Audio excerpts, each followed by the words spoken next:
Halo, selamat pagi kawan-kawan semuanya. Salam sukses, salam peternak buat kita semuanya.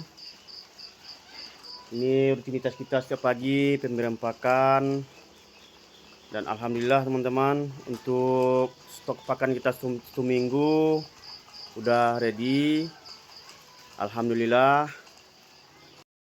Ini dia guys, stok pakan kita untuk satu minggu ke depan. Alhamdulillah masih dapat. Karena jagung sama dedak sekarang lagi susah ya teman-teman. Karena sekarang lagi banjir di mana-mana, jalan putus di mana-mana ya guys.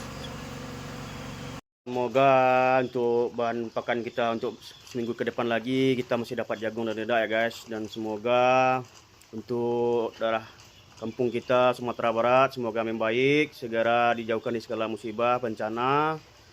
Dan semangat untuk kawan-kawan kita peternak puyuh yang dari Sumatera Barat.